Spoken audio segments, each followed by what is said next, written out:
are your go-to snacks when you're hungry, and also contemplate what might be considered a healthy and an unhealthy snack food. So before we get started with today's lesson, we're going to give a recap of what we covered last lesson, and this is really going to help us complete our activities. So who can tell me what the topic our last theory lesson was on? Reese, what was it? How to read labels. Great, so food packaging and food labelling. Yeah. Fantastic. So here we have an example of a food label. So we've got strawberry yogurt. So what we're going to do as a class is we're going to go around and identify the specific points of care on this food label. So what I'll ask for is if you think you know the points, to put your hand up and answer. So we'll start with number 1. Can anyone tell me what this means? So the use by date?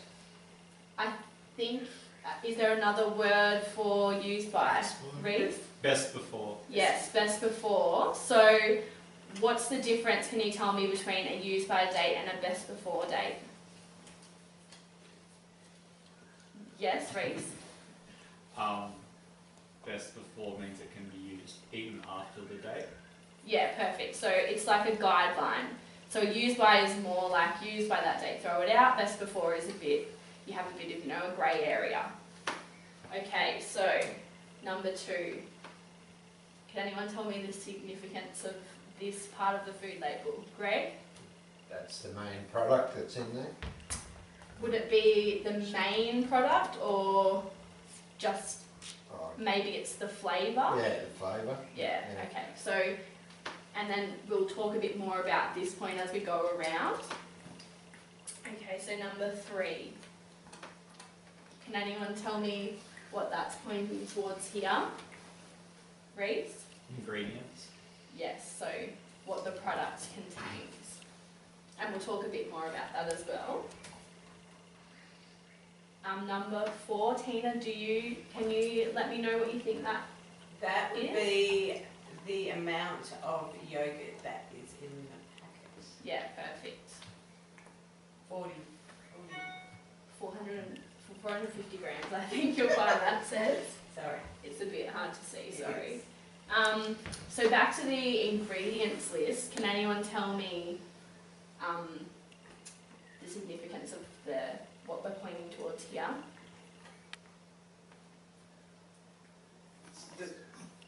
Good. It's telling you what the contents of the yogurt is, like whole milk, sugar, strawberries, and the quantities of each item. Yes, that is correct. Can you tell me the significance of why whole milk is the first ingredient? Reese? Because it's the largest quantity. Yes, so it works from largest quantity to lowest, that in the order of the ingredients list. So number 6, what can we see here? Who have manufactured it? Yeah, and also the storage temperature. yeah, perfect. 4 degrees, yeah.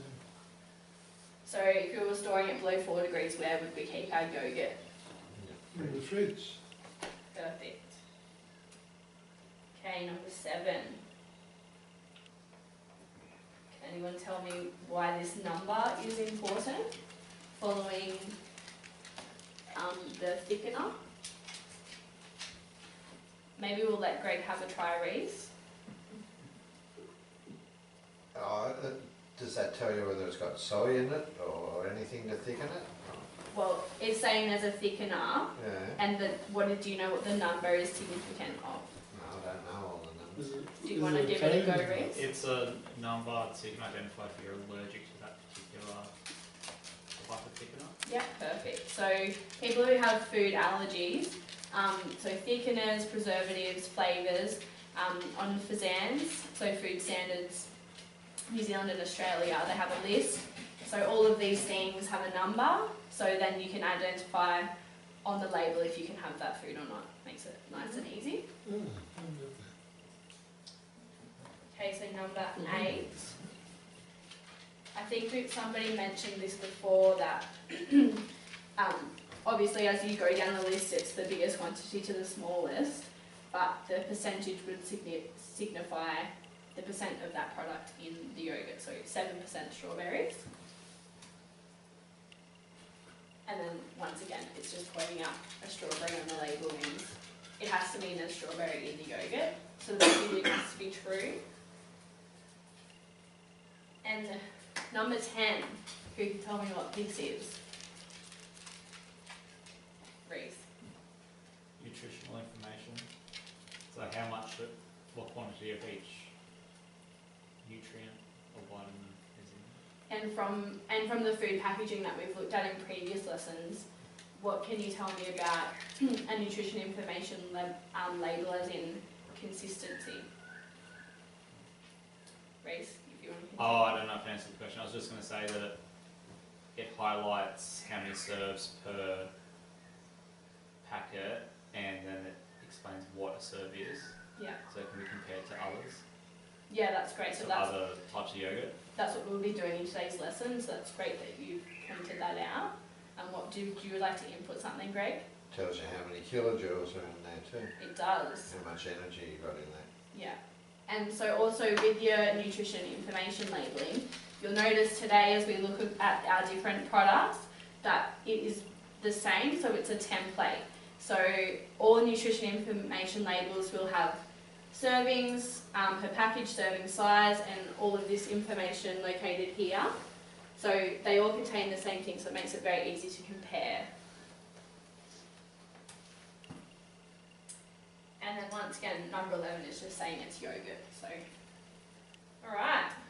So, onto our lesson objective or our WALT for today's lesson. So, we are learning to.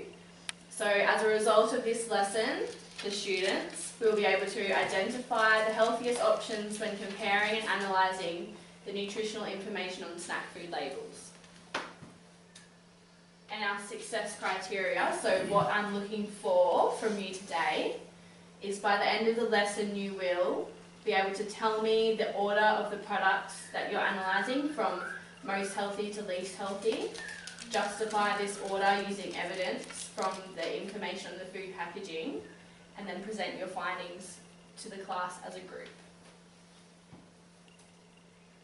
So group work is your task. So you each have 3 snack food packages to compare and analyse. You all have an instruction sheet and a worksheet to fill out.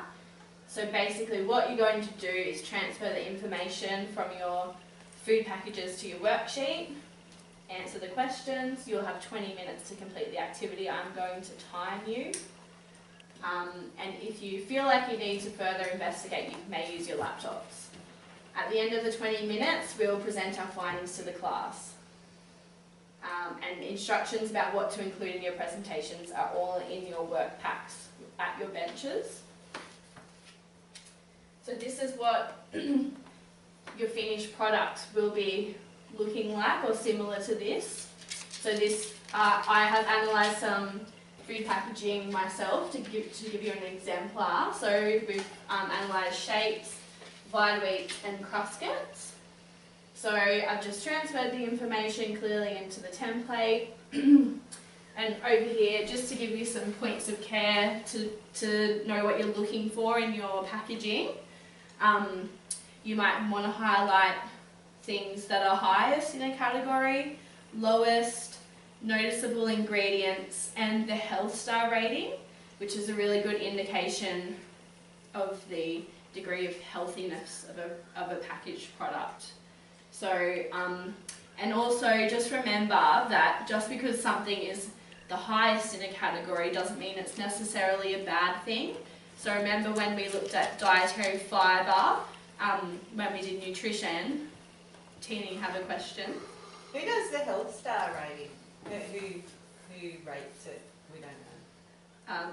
We'll just look that up when we do our group activities. We'll find that out together. So back to the dietary fibre.